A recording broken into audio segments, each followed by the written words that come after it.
100 टंकिया नोट को नहीं बड़ सूचना देला आरबीआई। काठू आनिबा आगरू आसंतु जानिबा एई सब नियम।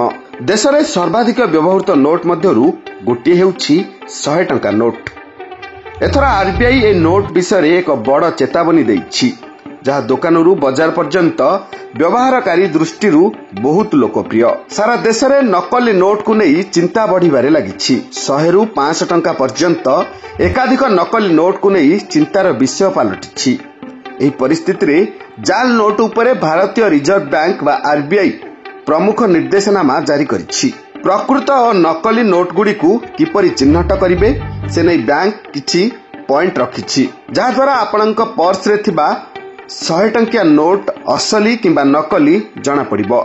लोके माने प्रतिदिन नकली नोट रो शिकार हेउछंती। रिजर्व बैंक ऑफ इंडिया बा आरबीआई 2000 टंका नोट प्रत्याहार घोषणा करिबा परि ठक माने देश रे 100, 200 एवं 500 टंका जाल नोट जोगाण वृद्धि करिसंती। आरबीआई रो घोषणा परठारु लोक माने प्राय प्रतिदिन नकली नोट रो शिकार हेउछंती। अनेक थर जानी सुनी किंबा अजाणतरे नकली नोट गुड़िक लोकंक पाखरे पहुंचे। एभली परिस्थिति रे प्रश्न उठे जे बाजार रे 100, 200 एवं 5 टंकार प्रकृत एवं नकली नोट गुड़िक किपरि चिन्हिबे। ठक माने वर्तमान एपरी वृत्तिगत ढंगरे नकली नोट तैयारी करंती, जहाको प्रथमे देखारी केही चिन्हि परिबे नाही, किंतु जदि आपण अति निकटरू देखंती बुझिबा कष्टकर नुहे, केवल सठिक नियम जानिबा आवश्यक।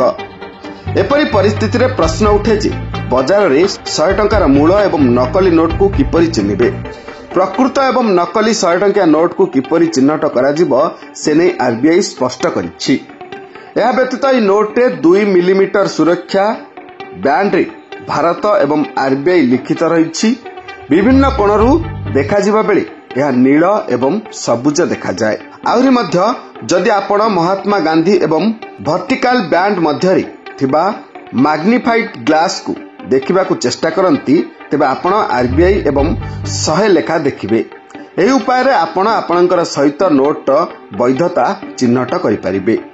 Bureau report, Durga TV.